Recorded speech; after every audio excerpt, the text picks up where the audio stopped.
하나님 말씀은 야고보서 2장 14절에서 26절까지 말씀인데요. 한 절씩 교독하시겠습니다. 제가 한 절 읽고 여러분이 한 절 읽도록하겠습니다. 373면입니다. 내 형제들아, 만일 사람이 믿음이 있노라 하고 행함이 없으며 무슨 유익이 있으리요? 그 믿음이 능히 자기를 구원하겠느냐? 우리 형제나 자매가 홀벗고 일용할 양식이 없는데 너희 중에 누구든지 그에게 이르되 평안히 가라, 덥게 하라, 배부르게 하라 하며 그 몸에 쓸 것을 주지 아니하면 무슨 유익이 있으리요? 이와같이 행함이 없는 믿음은 그 자체가 죽은 것이다. 어떤 사람은 말하기를 너는 믿음이 있고 나는 행함이 있으니 행함이 없는 내 믿음을 내게 보이라. 나는 행함으로 내 믿음을 내게 보이리라 하리라. 내가 하나님은 한 분이신 줄을 믿는다. 잘하는다. 예수님도 믿고 떠나는다. 아, 허탄한 사람아, 행함이 없는 믿음이 헛것인 줄을 알고자 하느냐? 우리 조상 아브라함이 그 아들 이삭을 시간에 바칠 때 행함으로 이롭다 하심을 받은 것이 아니냐. 내가 보거니와 믿음이 그의 행함과 함께 일하고 행함으로 믿음이 온전하게 되었느니라. 이에 성경에 이르노라 아브라함의 행함을 믿음이 그것을 이루어 주셨다는 말씀이 이루어졌고 이는 하나님의 도시라 생각을 하나니. 이러보건대 사람이 행함으로 의롭다 하심을 듣고 믿음으로만은 아니니라. 또 이와 같이 기생을 나아리 사자들을 전개하여 다른 길로 나아가게 할 때 행함으로 이롭다 하심을 받은 것이 아니냐. 읽겠습니다. 영혼 없는 몸이 죽은 것 같이 행함이 없는 믿음은 죽은 것이니라. 살아있는 믿음, 살리는 믿음이라는 제목으로 본 말씀 의지해서 함께 은혜를 나누겠습니다. 오늘 26절 말씀은 영혼 없는 몸이 죽은 것 같이 행함이 없는 믿음은 죽은 것이니라 라는 말씀처럼 살아있는 믿음이 있고 죽은 믿음이 있습니다.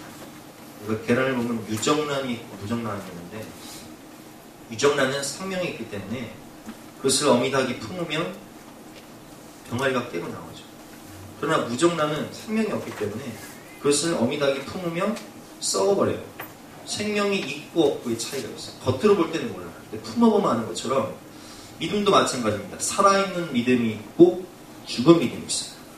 그래서 오늘 26절에 영혼 없는 몸이 죽은 것 같이 행함이 없는 믿음은 죽은 것이니라 라는 말씀처럼 정말 살아있는 믿음은 무엇이고 또 죽은 믿음은 무엇인가, 우리가 본문 말씀과 또한 성경과 교회사 전체를 통해서 함께 배워보도록 하겠습니다. 그래서 오늘 본문은 본문만 보면 안 되고 성경 전체와 교회사 전통을 총체적으로 제가 정리를 해서 여러분들에게 말씀드리는 거기 때문에 여러분들이 정신 바짝 차리고 열심히 들으시면 깊은 깨달음과 또 깊은 진리를 알게 될 것입니다.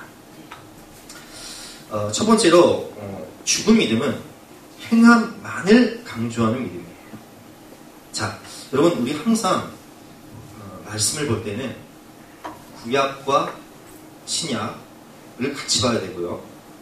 율법과 복음을 같이 봐야 되고, 그리고 행함과 믿음을 같이 봐야 돼요. 공의와 사랑이 함께 가야 돼요.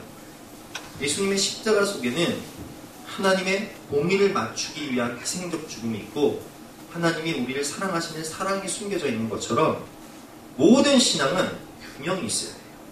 그래서 오늘 말씀을 보면 행함과 믿음 문제인데 행함과 믿음이 분리된 것이 아니라 하나다 이렇게 말씀하고 계신데 이것을 분리시켜서 행함만을 강조하는 믿음이 있어요. 대표적으로 어떤 사람들이죠? 바리새인들. 그들은 구약의 율법을 철저히 지키기 위해서 그 율법을 하나님 말씀에도 없는 율법 조항을 만들어서 612가지의 율법 조항을 만들어서 하나님의 말씀을 철저히 지키고자 했던 형식주의자였지만 정말 중요한 하나님의 사랑과 이웃 사랑을 잊어버려요. 그 공의는 가져가죠. 형식은 있어요. 그러나 내용이 없어요. 또 예를 들면 천주교 같은 경우도 우리가 이제 종교개혁을 할 때 루터가 이 중세 천주교는 이 야고보서를 중심으로 하는 행함이에요.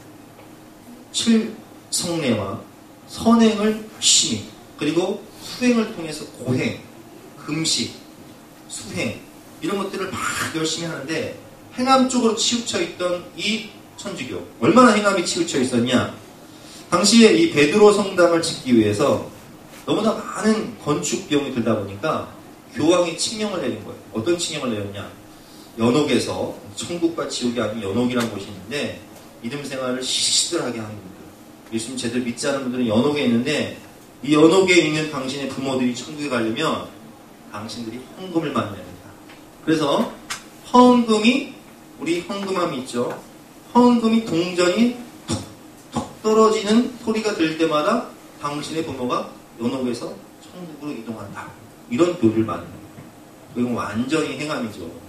헌금을 얼마 하느냐에 따라서 죽은 영혼이 천국 가고 지옥 가고 결정된다는 그런 교리를 만듭니다. 근데 루터가 아무리 수도사로서 또 신부로서 하나님 말씀을 봐도 그건 아니거든요. 아무리 행위로, 아무리 수행으로, 아무리 금식을 하고 해도 우리가 하나님의 말씀인 이 율법을 우리의 의지와 우리의 노력과 우리의 선행으로 지킬 수 있습니까? 없습니까? 우리 다 해봤잖아요. 안 돼요.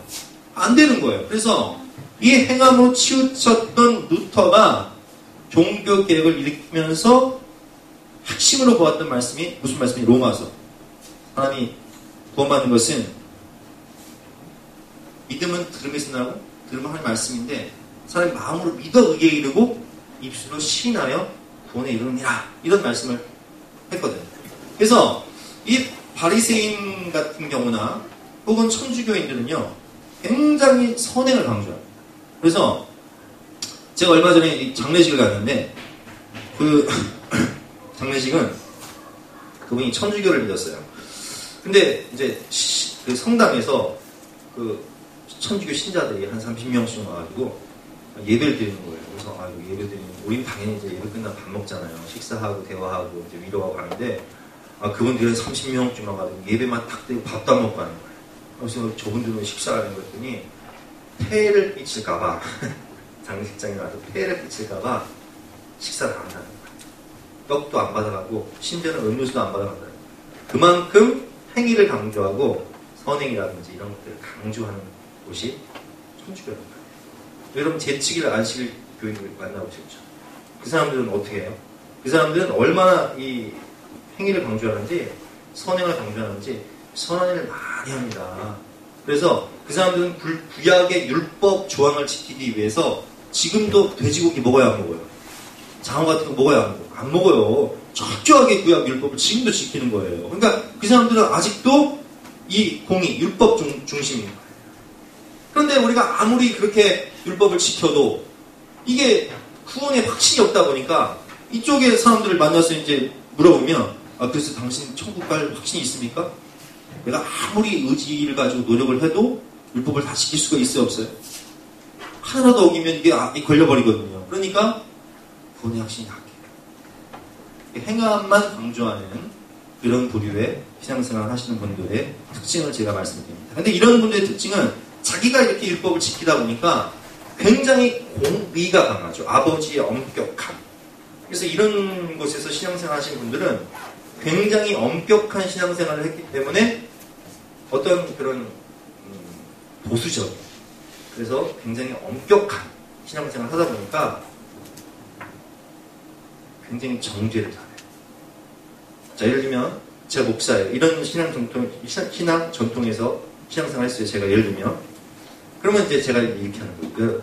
내가 목사인데 나는 금식하고 기도하고 새벽 기도하고 처리하는데 권사님들 뭐 하십니까? 새벽도 안 나오고 말이지. 10을 쫙 나오고 말이야. 이렇게 엄격하고 공의가 강조되다 보니까 사람들을 판단하고 정죄하게 됩니다. 그러니까 자기의에 빠질 위험성이 높고요. 그러다 보면 이제 사람들이 가만히 보면 그 사람을 보면 자기도 율법을 다 지키지 못하거든. 그러니까 뭐라고 얘기하세요? 자기도 못 지키면서 뭐라고 얘기해? 너나 잘하세요, 너나 잘하세요. 이렇게 되는 거예요. 이렇게. 내가 율법을 지킬 수가 없거든. 그러니까 너나 잘하세요. 이렇게 되는 거예요. 근데 반대급부가 있어요. 반대급부는 뭐냐? 행함과 공의와 율법에서 뒤인 사람들이야. 루터가 그랬죠. 뒤였어요, 여기서. 여기서 안 돼. 내가 해봐도 안 돼. 이게 뭐 행함을 강조하고 수행을 강조하고 노력을 강조하고 뭐 선을 강조하는데 이걸로 구원의 확신이 없어. 그래서 로마서를 읽다 보니까 에베소 2장 7절 8절 말씀처럼 너희가 그 은혜에 의하여 믿음으로 말미암아 구원 얻나니 이것이 너희에게서 나는 것이 아니요 하나님의 선물이다. 사람이 마음으로 믿어 의에 이르고 있으면 신하여 구원에 이르는 것이지 예수님을 믿어 구원받는 것이 무슨 선행과 공로로 구원받는 것이냐 해서 이쪽은 이제 복음, 믿음, 은혜, 사랑을 강조해. 그게 이제 주로 이제 우리 개신교인들이죠. 우리 기독교인들. 근데 이것이 문제가 뭐냐? 제가 처음에 그랬죠. 행함과 믿음이 같이 하나가 돼야 되고 구약과 신약이 하나가 돼야 되고 그렇죠 여러분? 율법과 복음이 하나가 돼야 되는데 너무 이쪽에서 뒤어버렸어. 너무 엄격한 아버지 밑에서 자라다 보니까 나는 사랑하면서 살래. 애들을 낳아도 엄격하게 안 해버려. 너무 애들을 그냥 방종하게 버릇없이 켜. 반대격부가 되고. 그래서 믿음만을 강조하고 그리고 복음만을 강조하고 은혜만을 강조하다 보니까 우리 기독교인들의 특징이 뭐예요? 교리적으로 지식은 아주 빠삭한데 행함이 약해요. 뭐 우리가 다 인정하는 거잖아요. 우리가. 그래서 사람이 마음으로 믿어 이해되고 입술로 신하에 구원받는 거지 무슨 우리가 행함과 선행으로 구원받는 거냐 하면서 뭐를 약화시켜버렸어요? 행함을 약화시켜버렸어요. 그래서 루터 같은 사람들은 종교개혁을 하면서 이 야고보서를 뭐라고 얘기했냐? 지푸라기 복음이라고 해서 지푸라기 복음. 지푸라기 복음이라고 보지를 않아서 주석 자체를 안 해버렸어요. 왜냐면 그쪽에 뒤어버렸으니까. 나는 그쪽으로 보기도 싫다. 군대에서 하도 긴 사람들은 그쪽으로 오줌도 안 쓰잖아요. 그러니까 나는 그쪽 행함 쪽으로는 보기도 싫다는 걸 완전히 이쪽으로 치쳐버린 거예요. 그러다 보니까 어떤 현상이 일어나요? 행함이 약화되는 거예요. 마치 우리가 이제 이런 신앙 전통에서 자라면 어떤 현상이 생기냐면 행함이 약화되고 성경을 지식과 교리로만 알기 때문에 율법 폐기론자처럼 우리가 율법을 어떻게 잘 지켜? 사람이 어떻게 율법을 다 지켜? 믿음으로 구원받았으니까 나는 예수 믿었거든. 마음으로 믿어 의로 예수 신앙 구원받았거든. 나는 세례 받았거든. 그러니까 나는 어차피 율법 안 지켜도 내가 구원받으니까 그냥 적당히 그냥 세상 사람들 하는 것처럼 2차 3차로 가고 술담배도 좀 하고 도박도 좀 하고 외도도 다윗도 외도하더만 하면서 이렇게 할 짓 안 할 짓을 어때요? 그리고 뭐라고 해요? 나는 구원받았다. 이런 현상이 생깁니다. 이게 교리적으로 지식적으로는 아는 것 같지만 행함이 없다 보니까 이건 완전히 믿음과 행함의 괴리, 삶과 교리의 괴리, 삶과 말씀의 괴리가 생겨버리는 거예요. 머리는 크죠. 지식이 굉장히 많다 보니까 성경 공부도 많이 하고 철저한 가분수가 되어서 교리적으로는 빠삭하게 알아. 그래서 오늘 말씀에도 야고보 사도가 뭐라고 얘기하는지 18절부터 20절 말씀 한번 보겠습니다. 18절부터 20절 말씀, 이 사람들의 약점입니다. 자, 교독해 볼게요. 어떤 사람은 말하기를 너는 믿음이 있고 나는 행함이 있으니 행함이 없는 내 믿음을 내게 보이라. 나는 행함으로 내 믿음을 내게 보이리라 하리라. 19절 시작. 하나님은 성부이신 줄을 귀신들도 믿고 떠는 20절 허탄한 사람아 행함이 없는 믿음이 헛것인 줄을 알고자 하느냐. 자, 19절 보세요. 19절에 뭐라고 얘기하죠? 네가 하나님이 한 분인 줄을 믿느냐? 하나님의 존재는 믿지. 그런데 말이다, 너는 하나 안 믿는 거야. 이렇게 얘기하는 거야. 무슨 얘기냐? 네가 하나님이 한 분인 줄 믿느냐? 잘하는도다. 그러나 귀신들도 믿고 떠드느니라. 여러분, 귀신이 신학적으로 얼마나 예수님을 잘하는지 아세요? 여러분, 바리새인들이 예수님을 왜 십자가에 못 박아 죽여버리죠? 신학적으로 신성모독죄예요. 예수가 하나님의 아들이라고 했다. 그런데 귀신들은 얼마나 신학적으로 잘하냐? 마태복음 8장에 보니까 군대 귀신 들린 사람이 무덤 사이에 나와서 예수님 만나요? 그리고 이렇게 소리 지릅니다. 자, 29절 말씀이죠. 빨간색. 우리 같이 읽어볼까요? 시작. 예, 그들이 소리 질러 이르되 하나님의 아들이여 우리가 당신과 무슨 상관이 있나이까. 자, 이렇게 얘기해요. 자, 예수님을 뭐라고 얘기하죠? 하나님의 아들이요. 이 고백은요, 베드로가 했던 고백이에요. 주는 그리스도시요 살아계신 하나님의 아들이십니다. 근데 귀신이 지금 그 신앙 고백을 해요. 그러니까 신학적으로는 예수님이 어떤 분인지를 귀신은 너무 잘 알아. 그런데 제가 한번 물어볼게요. 귀신과 예수님이 무슨 관계가 있습니까? 상관이 있어요, 없어요? 상관없어요. 그러니까 귀신이 오늘 이 마태복음 8장에 오면 우리가 당신과 무슨 관계가 있습니까? 무슨 상관이 있습니까? 관계가 없다는 거예요. 근데 여러분 진짜 신앙 고백은 예수님을, 하나님을, 그 하나님의 살아계심과 예수님의 그 하나님의 아들 되심을 입술로 그분은 정말 하나님이시죠. 그분은 정말 하나님의 아들이시죠.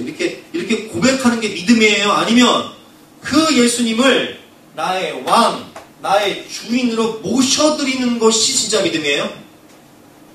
응?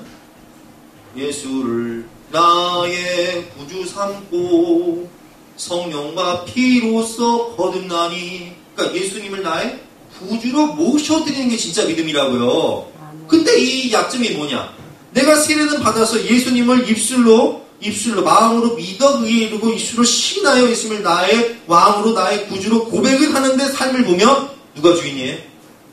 옛사람이 주인이에요. 내가 주인이에요. 그러니까 오늘 야고보서다가 이 약점을 딱 공격하는 거예요. 허탄한 사람아, 네가 하나님을 잘 안도다. 그런데 귀신도 신학적으로는 하나님 잘 안다. 교리적으로 기가 막히게 안다.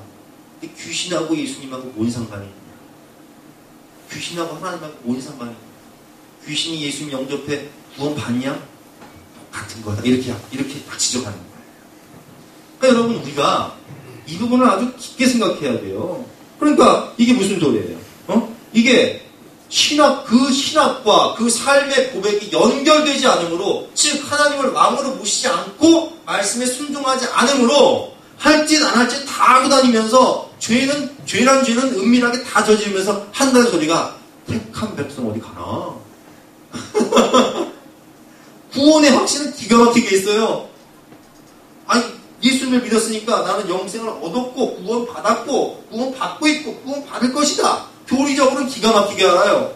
그런데 택한 백성 어디가 하며 세상 사람들과 별반 다를 것 없는 타협의 삶, 정욕에 물든 삶을 살게 되므로 구원의 확신은 있는 것 같은데 삶의 변화나 성화의 삶으로 이어지지 않아요.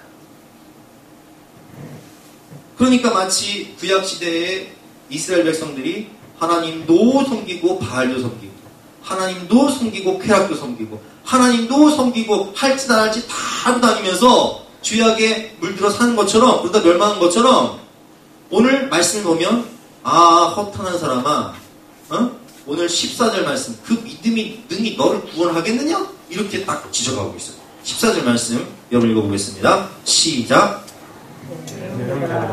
사람이 믿음이 인물하고 하나님 없으면 무슨 유익이 있으리요? 그 믿음이 자기를 구원하겠느냐?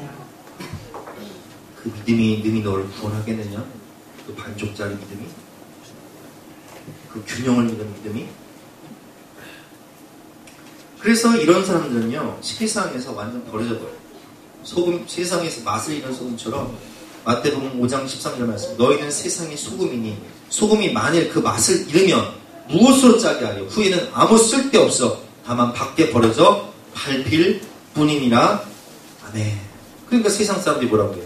아이고 저것들은 교회는 다니는데 뭐 방언도 하고 교회 가서 헌금도 하고 봉사도 열심히 하는데 삶을 보면 나나 별로 다를 게 없어. 그러니까 뭐라고 얘기해요? 니나 신앙생활 잘하세요. 이렇게 전달되면 니나 신앙생활 잘하세요. 이렇게 얘기하는 거예요.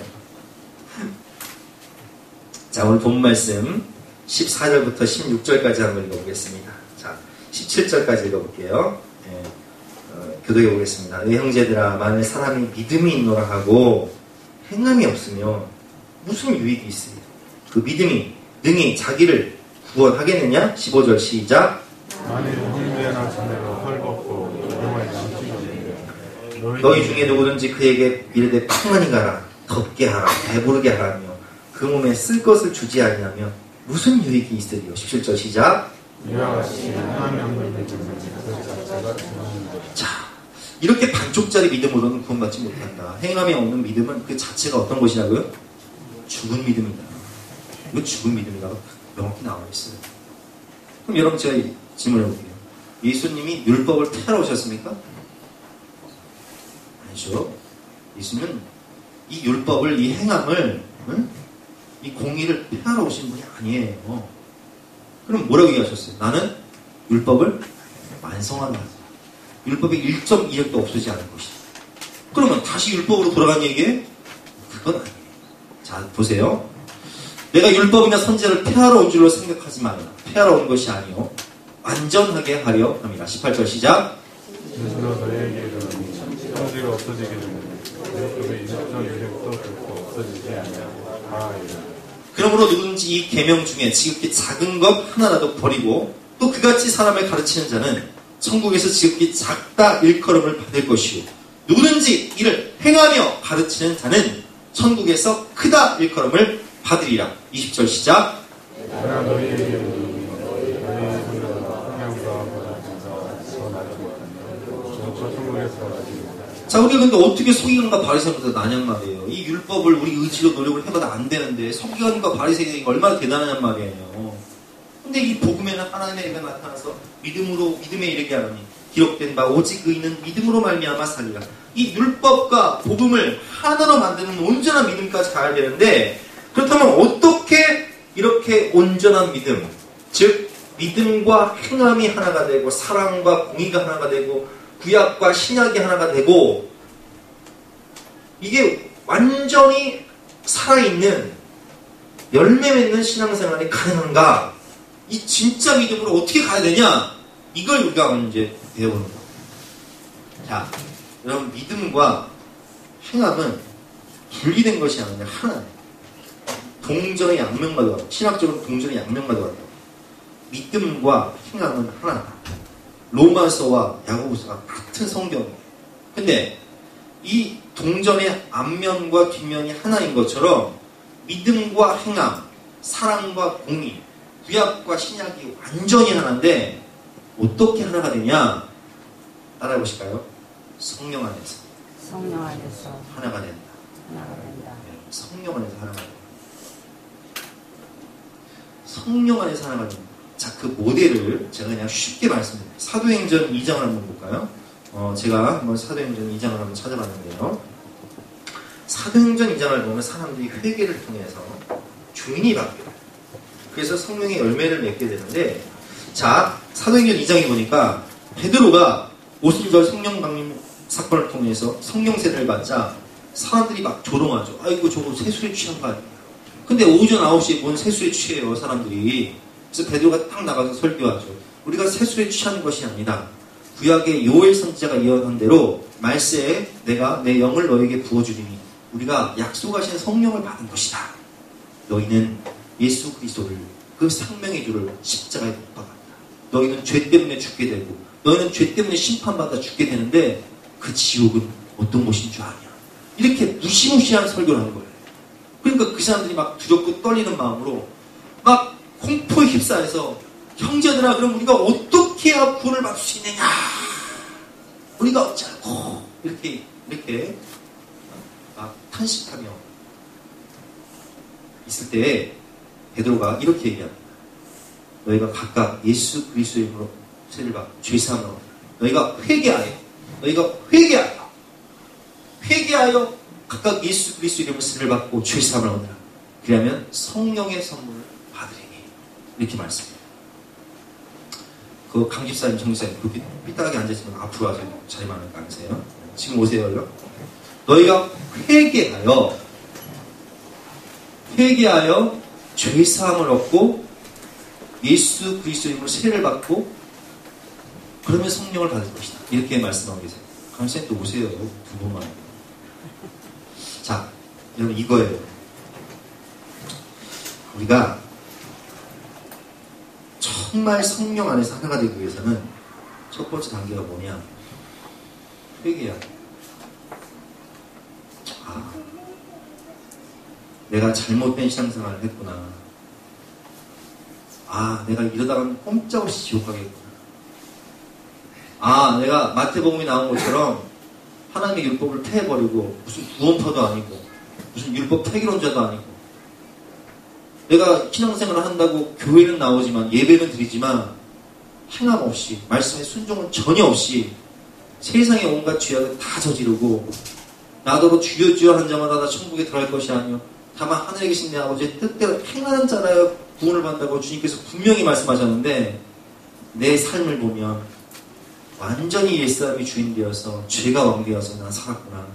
이러다는 하나님의 심판대 앞에서 완전히 너는 슬퍼 이를감이 있으리라. 큰일 났구나. 어떻게 해야 될까?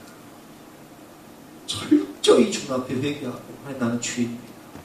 내가 이런 죄를 저질렀고 내가 이렇게 가식적으로 살았고 내가 이렇게 더럽게 살았고 나는 이렇게 지옥에 갈 수밖에 없는 죄인입니다. 철저하게 회개하고 너희가 만일 우리가 아까 읽었지만 만일 네 입술로 죄를 회개하고 고백하면 주는 미쁘시고 의로우사 우리의 모든 죄를 사하시며 우리 모든 죄에서 깨끗하게 하실 것이요. 그걸 청산해야 돼요. 죄사함을 받아야 돼요. 그래야 깨끗해진 거룩한 이 빈 그릇에 성령을 선물로 주시는 거예요. 그래서 이렇게 죄사함을 통한 성령 세례를 받아버리니까 사람들이 어떻게 해요? 그날에 회개하고 폐역한 세대에서 구원을 받으러 가니까 그날에 많은 사람들이 회개하고 죄사함을 통해 통회하고 자복하고 세례를 받고 한 일이 무너지기 되게 힘쓰는 거예요. 왜? 성령 충만을 놓치지 않는 거예요. 근데 이들의 삶을 성경을 보니까 이들의 삶은 희한해요. 성령의 은사가 나타날 뿐만 아니라 성령의 은사는 나타나죠. 기사와 표적이 많이 나타나죠. 성령의 은사만 나타나는 것이 아니라 인격과 삶의 변화가 나타나요. 그럼 어떤 변화냐? 믿는 사람들이 다 함께 있어 모든 물건을 서로 통용하고 또 재산과 소유를 팔아 각 사람의 필요를 따라 나눠줘라. 자, 이 말씀은요. 구약의 율법에 있어요? 없어요? 재산 다 팔아서 가난한 사람들 나눠줘라. 구약의 율법에 있어요? 없어요? 없어요. 예를 들면 희년에는 돌려보내라. 밭 모퉁이를 추수할 때 가생이는 남겨둬라. 이 정도의 말씀은 있어요. 그렇죠? 가난한 사람들 남겨둬라. 다 추수하지 말아라. 이삭 줍지 말아라. 가난한 사람들 먹기 남겨줘. 이 정도는 있는데 어디 이런 말씀이 있어요. 그러니까 이 사람들은요. 율법을 어떻게 해요? 초월해버려요. 성령 받은 사람들은 율법을 초월해버려요. 율법에서 시키지도 않은 그 이상의 선행을 즉 예수 그리스도를 본받아 내 이웃을 내 몸과 같이 사랑하는 것이 아니라 내가 너희를 사랑한 것 같이 서로 사랑하는 걸 실현해버려요. 율법을 지키는 정도가 아니라 율법을 초월해버린다고요. 이게 어떻게 가능해요, 여러분? 회개를 통한 성령을 받을 때 가능한 거예요. 아멘? 그래서 여러분 우리가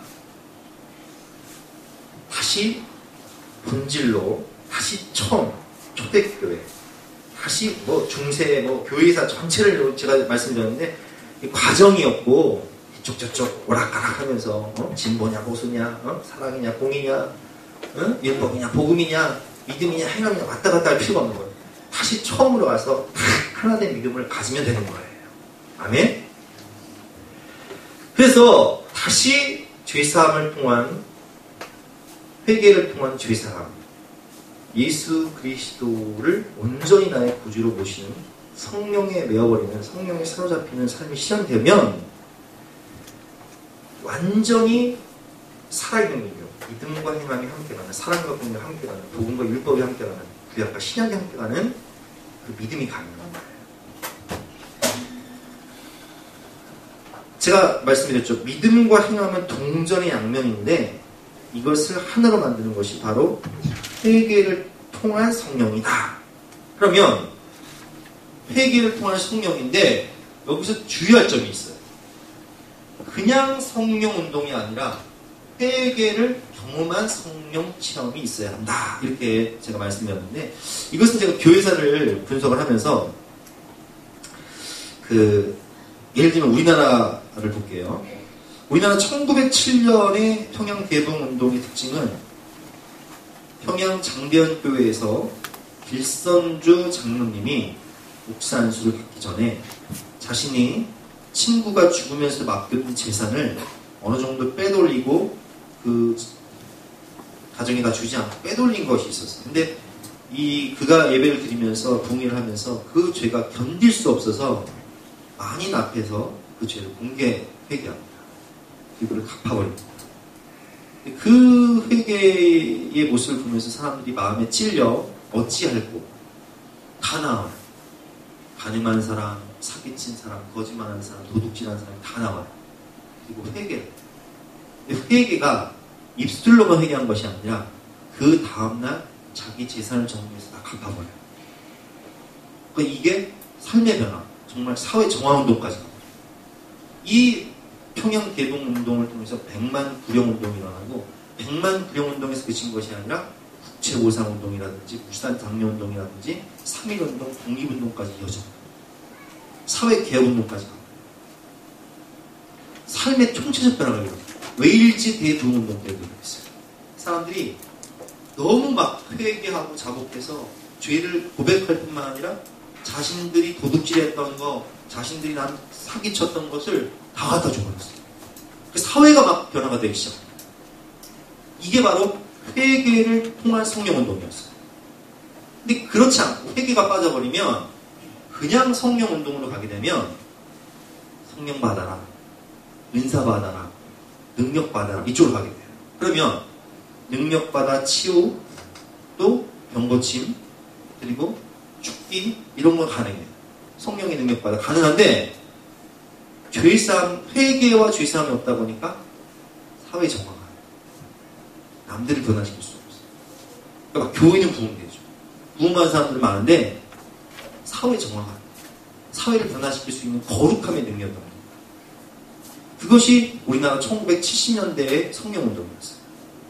그래서 1970년대와 80년대 부흥운동을 보면 교회는 성장하네요. 성도들은 미어터져. 구원받은 사람 많아. 근데 사회는 변화시키지 못하고 오히려 그때부터 사회가 교회를 손가락질하기 시작합니다. 왜 그래요?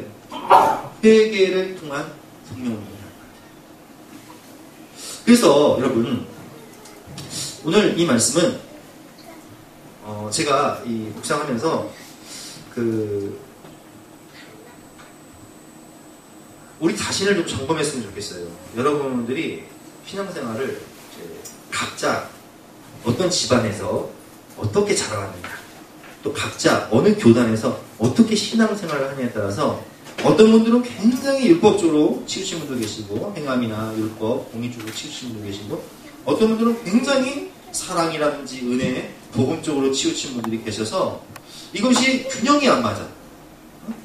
또 어떤 분들은 성령을 받아서 나름대로 통합을 한다고 하지만 죄사함을 통한 성령 세례가 아니기 때문에 자신은 구원받고 뭐 능력받고 은사받았을지 모르지만 남들은 변화시킬 수 없는 거룩함의 능력이 없는 분도 계실 수 있단 말이에요. 그래서 어떻게 하라? 회개를 통한 죄사함과 그리고 예수 그리스도를 온전히 구주로 영접하는, 그러니까 지식적인 믿음이 아니라 하나님의 존재를 믿는 것, 예수님이 하나님의 아들이심을 믿는 것이 아니라 그분을 정말 나의 왕으로, 나의 주인으로 모셔서 성령에 매여 저절로 말씀에 순종할 수 있는 성령의 열매까지 갈 수 있는 삶이 된다는 거예요. 아멘? 그 예로 누구를 드냐? 오늘 본문을 보면 두 사람을 보고, 첫째는 아브라함이고 두 번째는 아비죠. 그러면 첫 번째 아브라함, 자 보세요. 아브라함이 이제 이것도 우리가 본문을 좀 읽어야 되는데 본문을 좀 읽고 설명하겠습니다. 본문 21절부터 24절 말씀 읽고 제가 설명할게요. 교독해 보겠습니다. 21절부터 24절입니다. 우리 조상 아브라함이 그 아들 이삭을 제단에 바칠 때에 행함으로 의롭다 하심을 받은 것이 아니냐.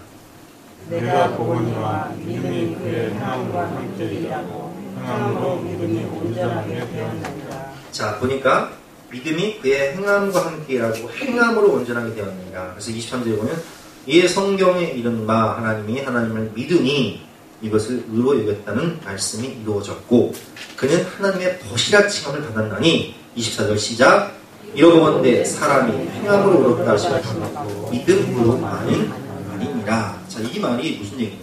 이게는 이 성경을 좀 깊이 아셔야 되는데 창세기 15장에 보면 하나님이 아브라함에게 횃불 언약을 통해서 약속을 주시죠. 그리고 하늘의 별과 같은 바다의 모래알 같은 자손에게 줄 것이다 말씀하실 때 아브라함이 하나님을 믿으니 그것을 하나님이 의로 여겼더라 라는 말씀이 창세기 15장에 있어요. 그리고 창세기 22장에 하나님께서 아브라함을 시험하사 내 아들 내 독자 이삭을 가서 모리아산에 가서 번제로 바쳐 이 말씀이 있어요. 근데 이것은 순종이고 행함이에요. 그래서 그가 이삭보다 하나님을 더 사랑했기 때문에 부활신앙으로 이삭을 바쳐버리거든요. 그러니까 창세기 15장에 믿음이 나오고 창세기 22장에 행함이 나와요. 그러니까 바울이 그것을 고난하면서 행함보다 믿음이 먼저다 라고 얘기하고 오늘 본문에 야고보는 뭐라고 얘기하냐면은 야고보 사도는 믿음으로만은 아니다. 아브라함도 창세기 15장에 하나님을 믿으니 그것을 의로 여겼지만 그것을 확증하기 위해서 창세기 22장에 누굴 바쳐버려요? 이삭을 바쳐. 죽기까지 순종인 거. 이건 순종의 모양. 그러니까 이삭이 예수님의 순종의 모형이잖아요. 그러니까 예수님이 죽기까지 순종하는 순종의 모형이 되신 건데 이거 보건데 믿음으로만은 아니다. 뭐가 가치가 된다? 행함이 가치가 된다. 근데 이 행함이 어디서 나오냐? 제가 어디서 나온다고 했죠? 성경을 통해 나온다고 했죠? 그것이 히브리서 11장에 보면 나와 있어요. 자, 여러분에게 만약 하나님이 이렇게 말씀하시는 거예요. 너의 아들 독자 이삭을 하나님께 바쳐버려라. 목사로 바치는 게 아니라 번제로 바쳐버려라. 영호쌤 어떻게 하실래요? 정호를 번제로 바쳐버려라. 아주 곤란한 질문 제가 하죠. 진겸이를 번제로 바쳐라. 그러면 제가 양심 있다면 아버지 양심 있다면 아마 이럴 거예요. 하나님 차라리 저를 죽이시죠. 제 생명을 가져가시죠. 나는 살 만큼 살았으니까. 난 구원도 받았으니까. 저를 데려가시죠. 이렇게 얘기할 거예요. 그쵸? 근데 아브라함이 고민하지 않고 바로 순종해버리거든요. 그럼 그 이유가 뭐냐? 그것이 히브리서 11장에 보면 나와 있는데 자, 히브리서 11장 같이 한번 보겠습니다. 아브라함은 시험 받을 때 믿음으로 이삭을 드렸으니 자, 이 믿음이 어떤 믿음이었냐? 그는 약속을 받은 자로되 그 외아들을 드렸습니다. 하나님이 약속하시기를 이미 말씀하시기를 이 자손이라 칭할 자는 이삭으로 말미암아 천하 만민이 복을 받을 것이고 이삭으로 말미암아 메시아가 올 것이고 이삭으로 말미암아 하늘의 해와 바다의 모래알 같은 자손을 줄 것이다 약속을 하셨는데 그 이삭을 바치라는 거예요. 그러면 내가 이삭을 바쳐서 번제를 바쳐버리면 하나님의 약속의 말씀이 실현이 돼야 안 돼요? 안 되죠? 그러면 그 말씀을 실현하기 위해서는 내가 이삭을 바쳐서 번제로 드릴지라도 하나님이 이삭을 다시 부활시켜서 살리지 않는 이상 안 되는 거예요. 근데 아브라함의 믿음은 어떤 믿음이냐? 하나님이 능히 이삭을 죽은 자 가운데서 다시 살리실 줄로 생각한지라 비유컨대 그를 죽은 자 가운데서 도로받은 것이니라. 이게 무슨 얘기냐? 아브라함은 성령을 통해 부활신앙이 있었다. 이삭을 바쳐도 하나님이 다시 살리실 것을 이미 믿어버렸다. 이게 부활신앙이에요. 여러분, 창조신앙, 성령론을 배울 때 이걸 배웠어요. 창조, 하나님이 태초에 천지를 창조하시니라. 창조가 믿어지십니까? 인본주의적인 교육을 받은 사람들이 창조가 어떻게 믿어져요? 누구든지 예수를 주라 시인할 수 있는 것은 성령으로 말미암지 않고서는 안 되는 거예요. 누구든지 하나님이 태초에 천지를 창조하시냐 이게 믿어질 수 있는 것은요 성령 받지 않으면 안 되는 거예요. 아멘? 예수님의 동정녀 탄생이 어떻게 믿어? 아니 어떻게 남자와 여자가 한 몸이 되어서 자궁에서 정제가 들어가야 생명이 탄생하는 거지 뭔 사람이 성령으로 잉태한다냐? 그런 거짓말이 없다냐? 이게 믿어지십니까? 성령을 받은 사람은 믿어져요, 그게. 아멘? 그러면 죽은 자가 부활한다는 게 믿어지십니까? 이게 이성과 합리로 가능해요? 성령으로 말미암지 않고서는 안 되는 거예요. 그러니까 아브라함이 그걸 믿었다는 것은 이미 아브라함은 성령을 통해서 그걸 믿을 수 있는 믿음과 행함까지 갈 수 있는 성령의 사람이었다는 거예요. 그러니까 성령의 사람은 무슨 얘기냐? 이게 억지로 되는 게 아니라 저절로 헌신돼요. 예수님이 십자가에 죽으실 수 있는 이유가 뭐예요? 하나님이 자신을 부활시킬 것을 믿었고, 내가 사망과 세를 이기고 부활할 것을 믿었기 때문에 이게 성령에 매이지 않고서는 안 되는 거예요. 바울이 예루살렘으로 가는데 결박과 환란이 기다린다 하시나 성령에 매여 가버렸잖아요. 나는 죽음도 두려워하지 않는다. 이렇게 얘기할 수 있는 게 뭐예요? 성령에 매였기 때문에 가는 거예요. 두 번째도 누굴 얘기해요? 두 번째 라합을 얘기하잖아요. 이 순종도 오늘 말씀에 이 순종하는 행함까지 가는 게 성령을 통해, 예를 들면 생각해보세요. 우리가 뭐 술 끊고 담배 끊고 뭐 동성애의 사람들은 끊을 수 없다고. 이거 태어날 때부터 인본주의자들이 말한 게 뭐예요? 동성애는 태어날 때부터 그렇게 태어난 거다 이렇게 주장하잖아요. 근데 우리 이원하 목사님 작년에 와서 설교했지만 그분 동성애 끊었어요. 그게 어떻게 가능해? 성령이 하시면 하는 거예요. 무슨 동성애가 태어날 때부터 말도 안 되는 소리죠. 도박? 마약? 그거 어떻게 끊어요, 여러분? 성령이 하시면 하는 거예요. 성령이 사로잡혀버리면 그냥 단번에 끊어버려. 그러니까 사람으로 할 수 없는 그것을 성령은 하시는 거예요. 순종도 마찬가지죠. 우리가 말씀의 순종 알아. 지식적으로는 기가 막히게 알아요. 근데 성령에 사로잡히지 않고서는 성령의 감동 없이는 이게 안 되는 거예요. 말로만 이게 안 되는 거예요.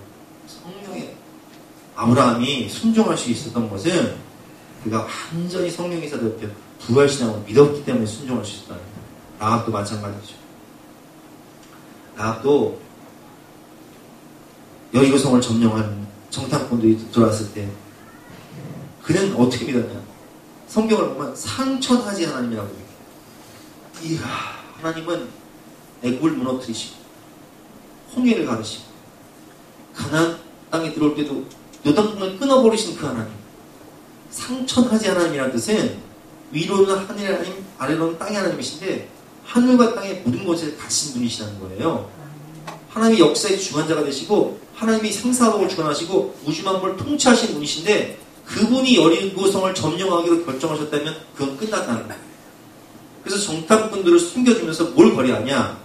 재산을 달라거나 명예를 달라거나 부귀를 달라거나 이런 걸 원하지 않고 라합이 뭘 원하냐?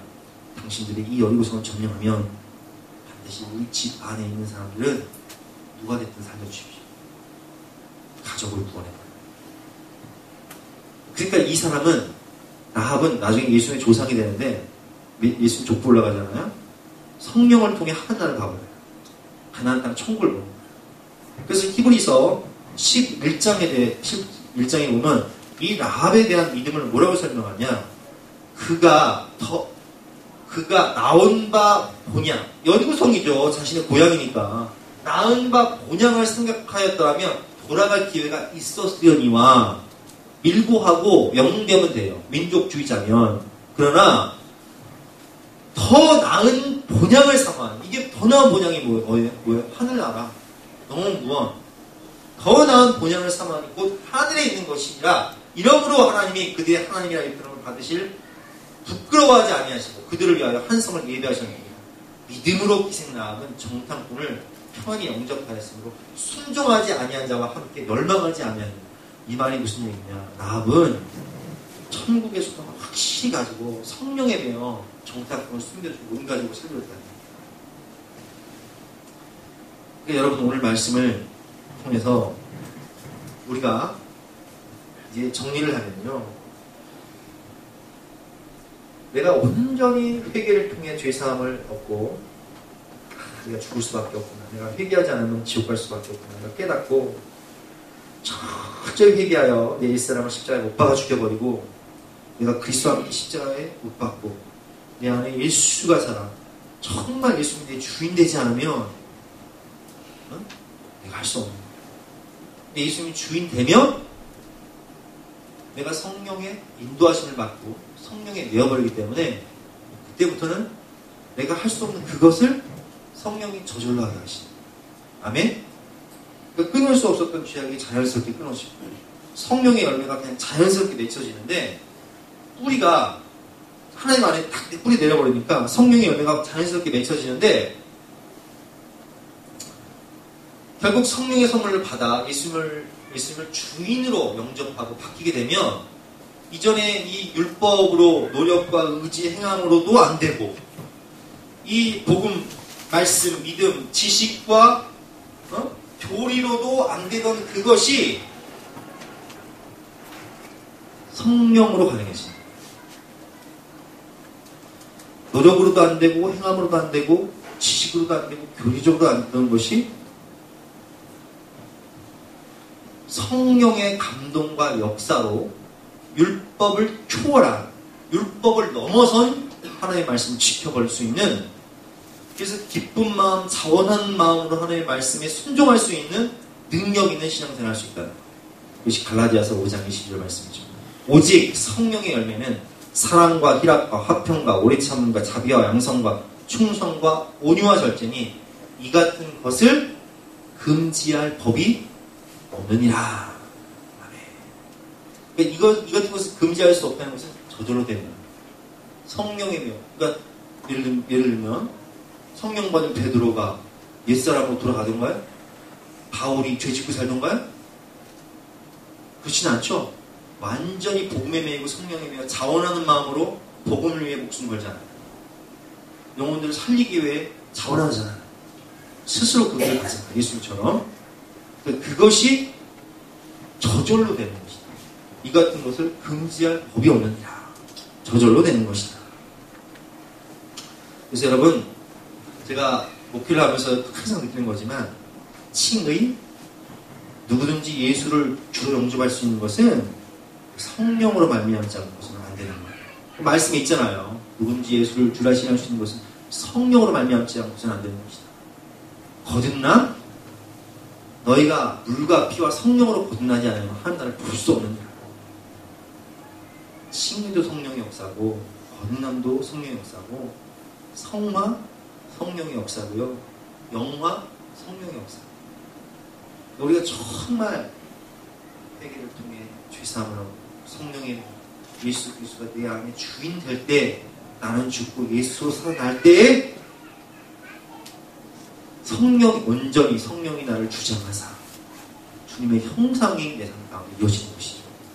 그러면 이것이 믿음과 행함을 하나로 통합시켜버리고 복음과 율법을 하나로 통합시켜버리고 구약과 신약을 하나로 통합시켜버리고 사랑과 공의를 십자가에서 하나로 통합시켜버리신 예수님의 그 모든 온전한 믿음이 이것을 통해 실현되죠. 그래서 오늘 제가 굉장히 교회사와 성경 전체를 통틀어서 이제 말씀드리다 보니까 여러분들이 복잡하고 어려울 수 있지만 한마디로 신앙생활은 균형이 중요하다. 통합이 중요하다. 그래서 통합식이라고 합니다. 통합식 신학교회. 복음과 율법, 기도와 말씀, 구약과 신약, 사랑과 공의, 행함과 믿음, 이걸 성령 안에서 완전히 하나 만들어버려라. 성령의 사람이 되라. 그래서 온전한 믿음으로 나도 살고 남도 살리고 세상도 변화시키는 이것이 되어야 된다는 거예요. 자, 우리 다시 한번 초대교회 믿음으로 돌아가서 살아있고 살리는 믿음, 예수님이 주인 되어 성령의 감동을 따라 저절로 되어지는 믿음, 그래서 나를 변화시키고 가정을 살리고 세상을 변화시키는 위대한 신앙이 되시기를 주님의 이름으로 축원합니다. 그 첫걸음은 어디 있다고요? 회개에 있어요. 저는 이 말씀 묵상하면서 저 자신도 장로교 전통을 살았기 때문에 사실 제가 이쪽으로 치우쳐있어요.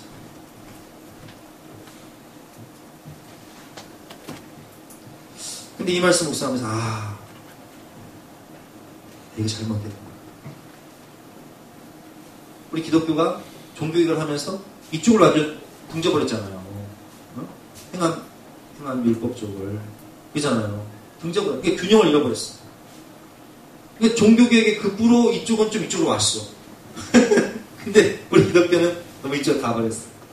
그러니까 이게 다시 구약과 신약을 통합하고 사랑과 공의를 통합하고 복음과 믿음과 율법을 통합하는 이 작업이 선행돼야죠. 우리가 진짜 온전한 믿음이에요. 하나님 말씀 분리된 게 아니라 동전의 양면과자죠. 이게 하나인데 구약과 신약이 하나고 사랑과 공의가 하나고 믿음과 행함이 하나인데 어찌 이거 분리시켜가지고 영혼은 몸은 죽은 것 같이 이 믿음은 자체가 죽은 것이다. 이런 소리를 듣고 있어야 되나 우리가. 철저히 회개하고 성령받아 변화됩시다. 온전한 믿음으로 정말 주님 예수 그리스도의 삶을 실현하는 성령의 메이는 저와 여러분 되시기를 주님의 이름으로 축원합니다. 찬송가 279장 인내하신 구세주여 279장 찬양하고 간절한 마음으로 회개하고 제사함 받고 예수 그리스도가 주인이요 성령의 메이는 그 저절로 성령의 열매를 맺히는 삶을 살게 할 수 없어서 함께 찬양하기도 하겠습니다.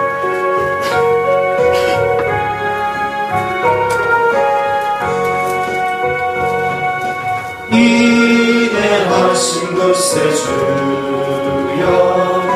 내가 미오니 죄인오라 하실 때에 날 부르소서 주여 주여 내가 미오니 죄인오라 하실 때에 날 부르소서 자비하신 보좌 앞에 물어엎으려 작업하고 회개하니 믿음 주소서 주여 주여 내가 미오니 죄인오라 하실 때에 날 부르소서 주의 공로 의지하여 주께 가오니 상한 말을 고치시고 구원하소서 주여 주여 내가 미오니 죄인오라 하실 때에 날 부르소서 만복 근원 우리 주여 위로하소서 우리 주와 같으시니 어디 있을까 주여 주여 내가 비오니 죄인오라 하실 때에 날 부르소서. 이 시간 우리 두 손 들고 간절한 마음으로 우리의 모든 죄악을 낱낱이 고백하며 회개하며 주여 앞에 나가시겠습니다. 주여 주여 주여 하나님 이 시간 우리의 모든 죄악을 회개하고 우리가 교리적으로 지식적으로 하나님을 안다고 주님을 나의 마음으로 나의 아버지를 모시고 산다고 했으나 실상은 내 죄가 많기 때문에 사과가 많은 게 없어 옛사람의 소욕을 따라 육신의 소욕을 따라 할지나랄 짓을 다 하고 살았던 우리의 모든 죄를 이 시간 회개할 수 있도록 하나님의 은혜를 베풀어 주시옵소서. 행함이 없는 믿음은 그 자체가 죽은 것이라고 말씀하셨는데 아버지 행함의 열매 없이 성령의 열매 없이 내 의지와 노력으로 살았던 율법주의적인 신앙생활을 했다면 이 시간 철저히 회개할 수 있도록 도와주시고, 이 시간 철저히 회개하여 주의 사함을 얻고 깨끗한 마음의 그 가운데 나는 죽고 예수 그리스도가 살아나서 예수님만이 나의 왕이 되시고 하나님의 말씀만이 나를 주장하셔서 성령에 대해 하나님의 말씀에 순종할 수 있는 하나님의 삶을 갈 수 있도록 하나님의 은혜를 베풀어 주시옵소서. 사랑과 뿌리가 함께 갈 수 있도록 도와주시고, 복음과 율법에 나눌 수 있도록 도와주시고, 신약과 구약에 나눌 수 있도록 도와주시고, 믿음과 행함에 나눠서 성령 안에 살아가 되어서 성령에 되어서 철저히 회개하면서 예수 그리스도의 삶이 될 수 있는 삶을 수 있도록 도와주시고, 저절로 모든 죄악을 끊어질 수 있도록 성령이 나를 주장하실 수 있도록 나를 온전히 십자가에 못 박을 수 있도록 도와주시고, 오 주님께서 나의 마음에 오셔서 나를 주장하시고 인도하시고 성령의 감동하심 따라서 말씀에 순종할 수 있도록 도와주시네. 아브라함 이삭을 다친 것처럼 구원의 믿음으로써 할 수 없는 그것을 순종할 수 있도록 하나님의 은혜를 베풀어 주시고, 나의 것뿐만 아니라 세상을 변화시킬 수 있는, 사회를 개혁할 수 있는 아버지 세상의 빛이 되고 소금이 될 수 있는 참된 온전한 믿음을 가질 수 있도록 하나님의 은혜를 베풀어 주시옵소서. 하나님께서 세상의 소금으로 빛을 부어사오니 온전한 믿음으로 성령이 살아서 초대교회 성도들이 온 민족을 변화시키고 로마를 정복한 것처럼 우리 또한 온전한 회개의 성령을 통해서 이 나라의 민족을 구원하고 세계를 변화시킬 수 있는 하나님의 삶을 될 수 있도록 하나님의 은혜를 베풀어 주시고 함께하여 주시옵소서. 감사드리며 예수 그리스도의 이름으로 기도합나이다.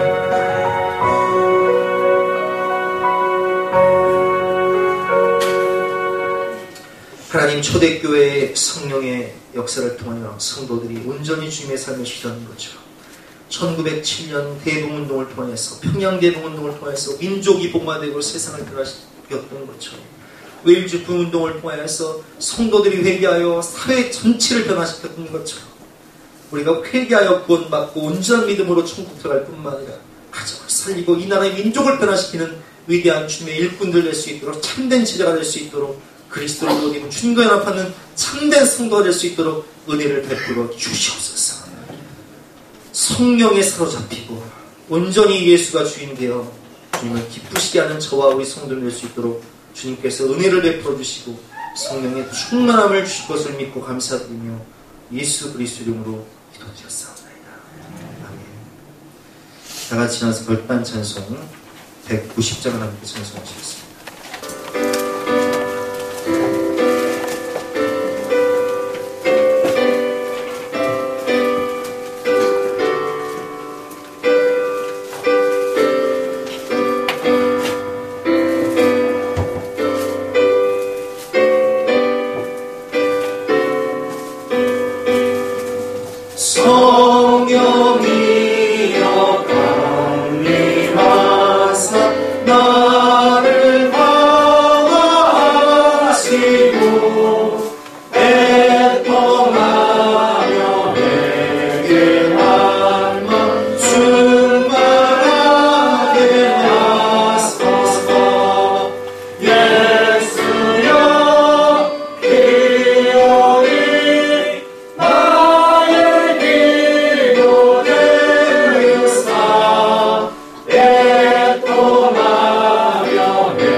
함께하고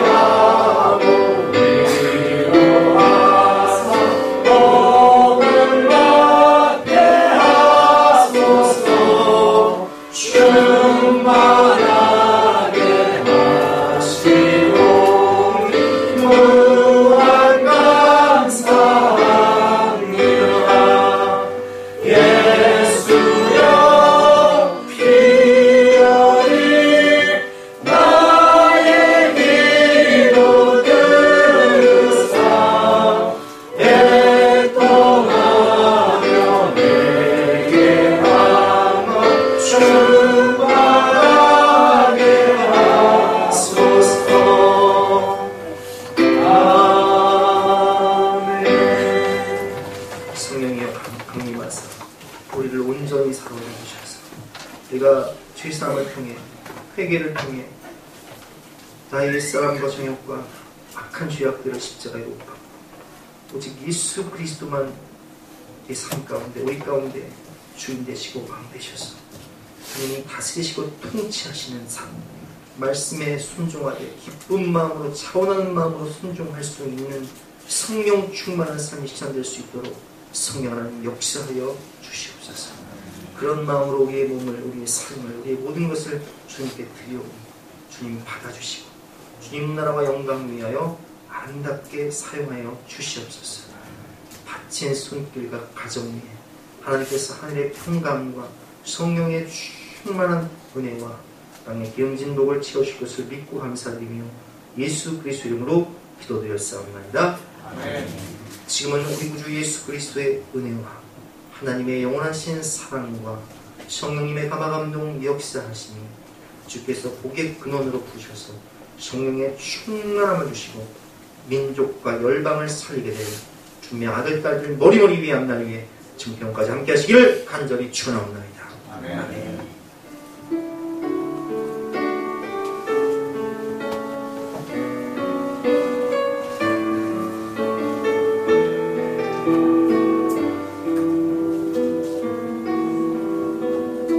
주께 힘을 얻고 그만에 시온의 대로가 있는 그대는 하나님의 축복의 사람이죠. 주님 그대를 너무 기뻐하시죠. 주의 집에 거하기를 사모하고 주로 항상 찬송하는 그대는 하나님의 축복의 사람이죠. 주님 그대를 너무 사랑하시죠.